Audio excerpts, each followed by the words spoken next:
3 lessons I learned building my online coaching business empire.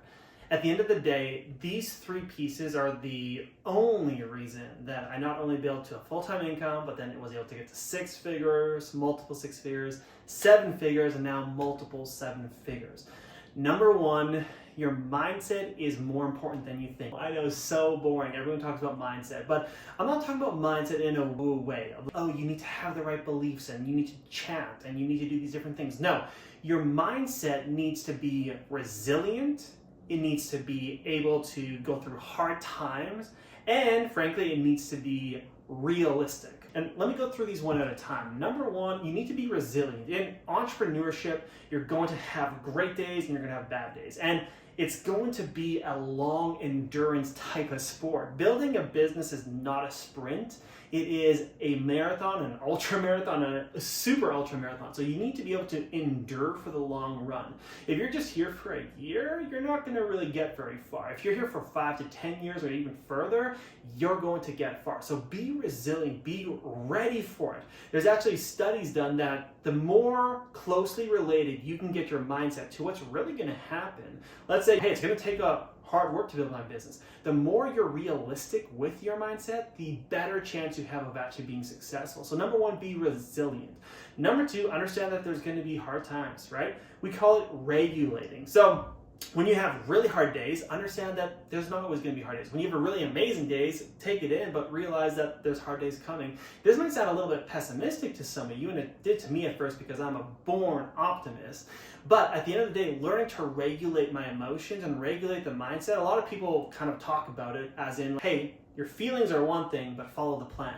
Your feelings might be here, whatever it is, but follow the plan. That's a good mindset to have. Now, number 3 is just, frankly, at the end of the day, be realistic. Some people are way too pessimistic. Some people are way too optimistic. I tend to be way too optimistic, and that's just unhelpful because sometimes that's going to blind me. I'm not going to be seeing the issues, but some people are so pessimistic, they're always complaining, and that kind of negativity is going to be really hard, especially if you have to endure that for the long run. So have a really good realistic mindset of going into these things. So number 1 reason that I was able to build my business is because of the mindset. Number 2 is actually something that a lot of people struggle with, which is you need to ask for help. You need to let your ego go. So many people, I had someone the other day who told me they wanted to build a business of $2 million a year, but that they could do it on their own, they didn't need any help, and here's the truth. They've never gotten a client and they think they can do it on their own. They've tried for years, they've gotten nowhere, yet they still believe they can do it on their own.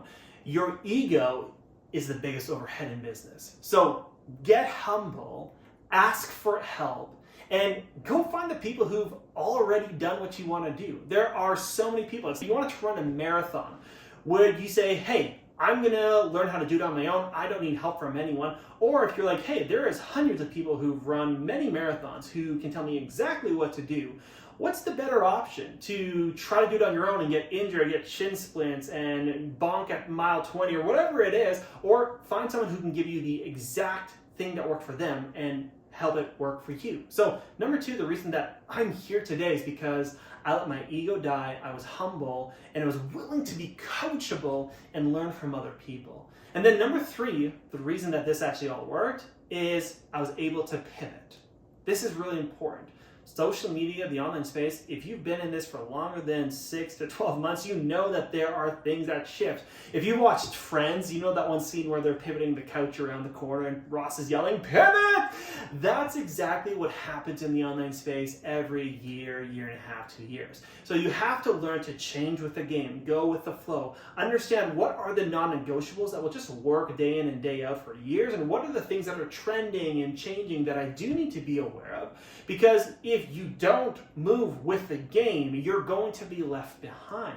There are some skill sets like sales and content that are kind of just like staples throughout the entire social media era that you just should be good at no matter what, but then there are things that change. Organic here, social media that, ads here, whatever it is. So understand, you got to play the stuff that's always going to work, but play the trends that are going up and down as well. So if you have the correct mindset, if you're letting if you're able to let your ego die and ask for help, and if you're willing to be able to pivot and be flexible, you can build an online coaching business. If any of those things you're not, if you have too big of an ego to ask for help, if you don't have a mindset for the long game, and if you're not willing to pivot, you will not be successful long term with your business. And I wanted too bad for you to tell you the truth and sugarcoat things. I wish it was easier. I wish I could tell you, click this magic button, it'll all work out. That's not the case. So I'm here today as your friend, sharing with you the real truth. If you got questions, comment them down below and I'll see you in the next video.